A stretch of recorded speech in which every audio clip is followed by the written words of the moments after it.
Archie. I am مسکان یار. آج ہم سننے والے ہیں خالد ابن والد کا واقعہ بائے مفتی طارق مسعود. مفتی طارق مسعود کو ہے نا کہانیاں بہت ہی اچھے سے سنانی آتی ہے. چاہے وہ پرسنل لائف ہو, کسی دوست کی بات ہو اور گھر کی بات ہو, جیسے عورتوں کو گھر میں چلانا نہیں چاہیے اور بچوں کو بھی سمجھنا چاہیے, یہ وغیرہ وغیرہ. ان کو بہت ہی مزے کی باتیں کرنا آتی ہے. اور یہاں پہ وہ ہمیں کسی خالد ابن والد کا کوئی واقعہ سنانے والا ہے, تو ہمیں تو بھائی کوئی بھی آئیڈیا نہیں ہے کہ وہ کون ہے, تو ہم کو ویڈیو میں ہی پتہ لگے گا. تو آپ بھی دیکھو, ہم بھی دیکھتے ہیں. Let's start. خالد ابن ولید کیسے مسلمانوں کے دشمن تھے. دشمن تھے. اتنا آپ صلی اللہ علیہ وسلم کے خلاف دشمنی کی, لڑے, تلوار کے زور سے زیر نہیں ہوئے. آپ صلی اللہ علیہ وسلم جانتے تھے خالد ابن ولید بڑا غیرت والا آدمی ہے. 70 صحابہ کو خالد ابن ولید نے قتل کروایا ہے غزوہ احد میں, اسلام دشمنی میں. لیکن آپ صلی اللہ علیہ وسلم کی بصیرت دیکھو, یہ نہیں کہ ان کو بس کسی طرح مار دو, انہوں نے 70 افراد کو شہید کروایا. نا, آپ صلی اللہ علیہ وسلم جانتے تھے غیرت مند ہے تبھی تو لڑ رہا ہے. اچھا, غیرت کا غلط استعمال میں لڑ رہا ہے, لیکن یہ ان کو یہ کنفیوژن ہے کہ یہ صحیح ہے اور ہم کیا ہیں, غلط ہیں. یہ سمجھ رہے ہیں ہم نے ان کے باپ دادا کے دین پہ حملہ کیا ہے, حالانکہ اصل ان کے باپ دادا کا دین وہی ہے جو ہم پیش کر رہے ہیں. جہالت ہے, غلطی ہے. کسی طرح ان کو زیر کرو.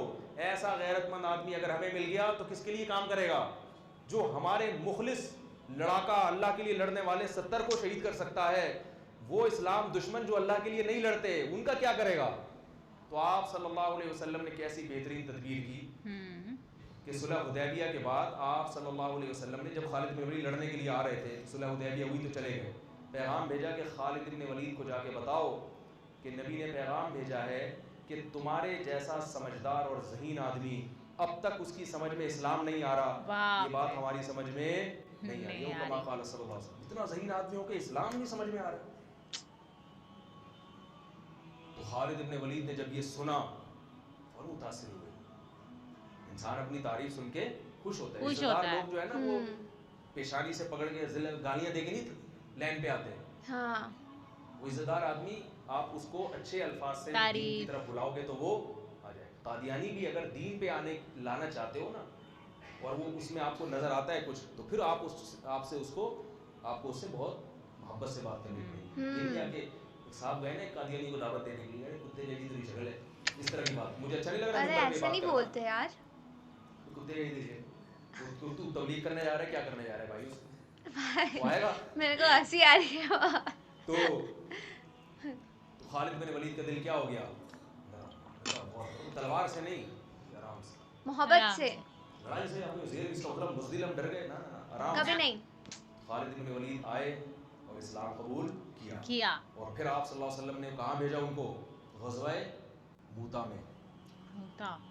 3000 کی لڑائی 3 لاکھ سے تھی تقریباً, مجھے پورے اعداد ابھی یاد نہیں ہے. اور آپ صلی اللہ علیہ وسلم نے ان کو کمانڈر بنا کے نہیں, عام فوجی بنا کے بھیجا.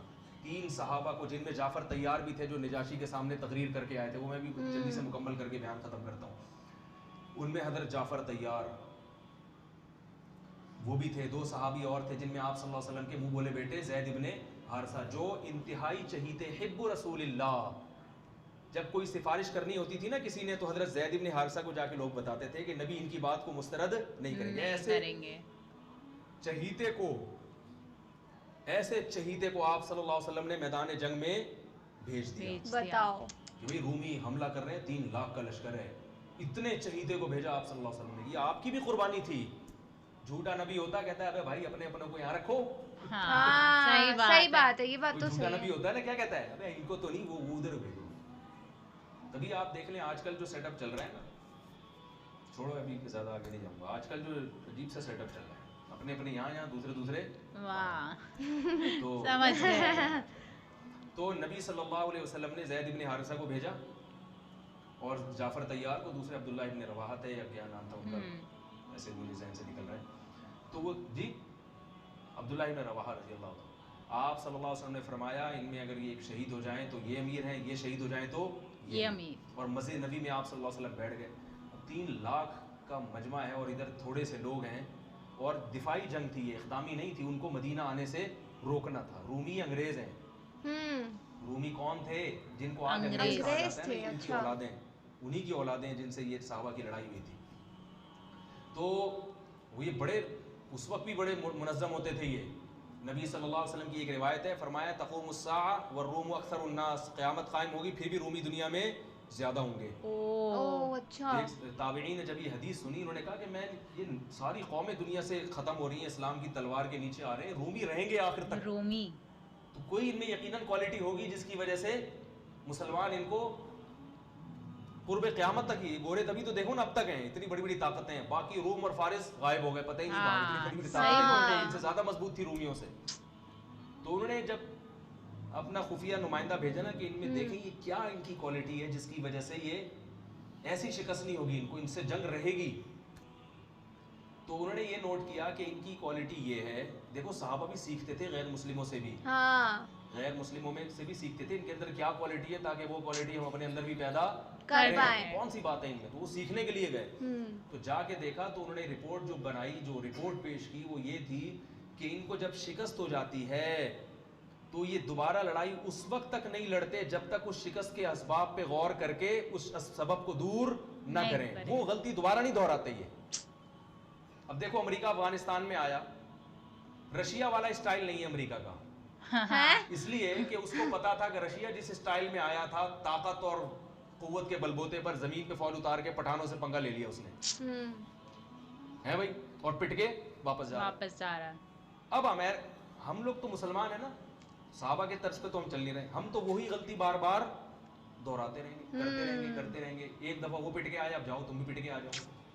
ہم تو یہ کرتے رہتے ہیں. ہمارے یہاں کوئی ایسا نہیں ہے کہ بیٹھ کے غور کرو بھائی یہ کیوں ہوا، ملک میں یہ نقصان کیوں ہوا، آئندہ نہ ہو لہذا اس کی تلافی ہو. جیسے بھی قادیانیوں کا جو بل پاس ہو گیا ایک دم سے قادیانیوں کی حمایت میں، تو اس پہ غور ہونا چاہیے ہوا کہاں سے ہے، اس پہ تسلی سے غور ہو کے پھر وہ لوگ سامنے آ جاتے، پھر آئندہ کے لیے ایسا نہ ہو، ان سب چیزوں پہ غور ہونا چاہیے.